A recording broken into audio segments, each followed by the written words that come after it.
do you have the guts to fail? To get something you never had, you have to do something you never did. You will fail at some point in your life, accept it. You will lose. You will embarrass yourself. You will suck at something. There's no doubt about it. I'm telling you, embrace it, because it's inevitable. If you don't fail, you're not even trying. It does require a leap of faith for you to move into the world, because the world is a catastrophe. Self-evidently, the world is a catastrophe.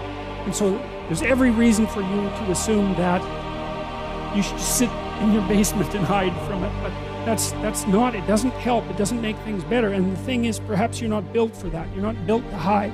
I don't think that people are built to hide. I think it destroys them. You want to have something that forces from you the best that you have, and so you have to have real problems, something like that. You could just lay down on the bed and have pablum infused into your mouth, you know, if all your problems were solved.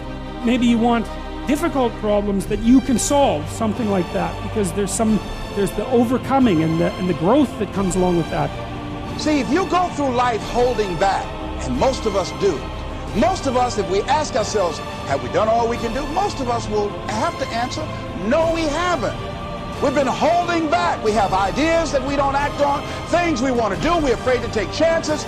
We go through life trying to seek security and not coming outside of our comfort zone, and we take most of our stuff with us to the grave. And I'm saying that the fact that you're still here, that you're still breathing, you've got some more work, and you owe it to yourself. You owe it to yourself. So when you get up in the morning, that you can look yourself in the face and say, hey, I'm living my life on my terms. That's important. Not to give up on your dream, not to give up on yourself. The only man who succeeds is the man who is progressively realizing a worthy ideal.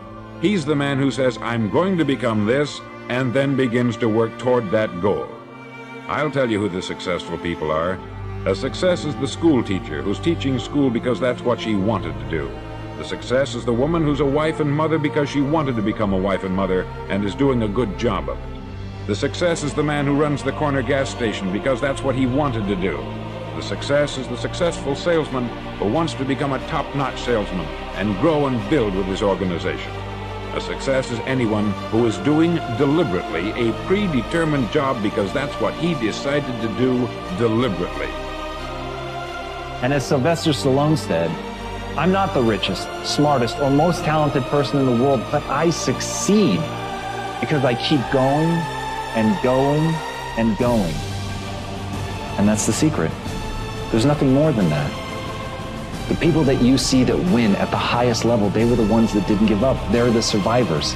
And you've got to ask yourself, am I a survivor type? Am I the type of person that continues to push through when it gets hard, when it gets boring, when I feel lost, when I don't know what I'm doing, when I have no faith in myself, even in that darkest hour? Can I push forward? Can I accept that the human body will respond to that stress? It will respond to that stimulus, but I have to show up and I have to do the work.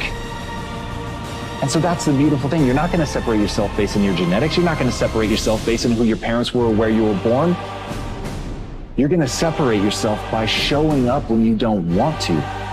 You're going to separate yourself by always moving forward, even when the forward is falling on your face.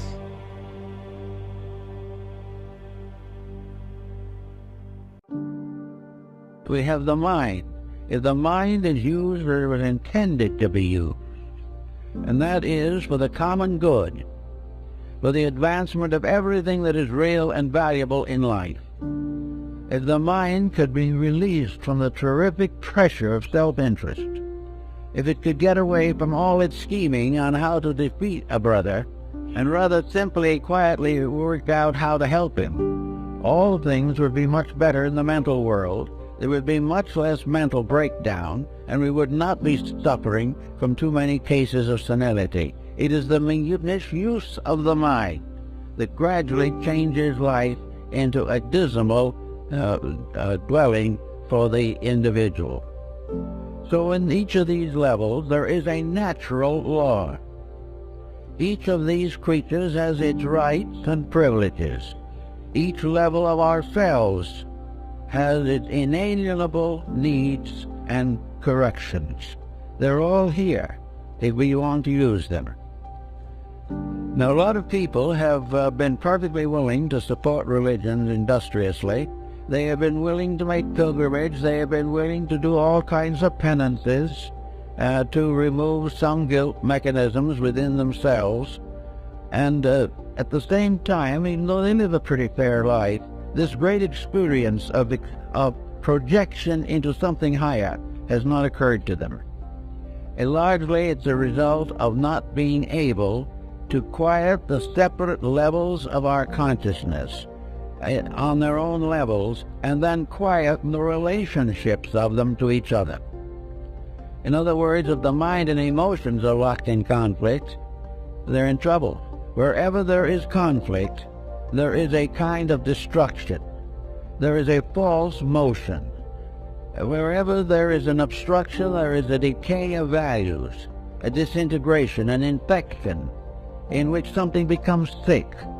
All selfishness is sickness, no matter what you want to call it. All jealousy is sickness. These things are just exactly as serious as sicknesses as are the ordinary physical ailments which we may or may not be able to cure. This problem, therefore, is to get rid of the sickness arising from the misuse of powers, faculties, and principles within ourselves. Unless we're able to do this, we're going to stay right in trouble just the way we are.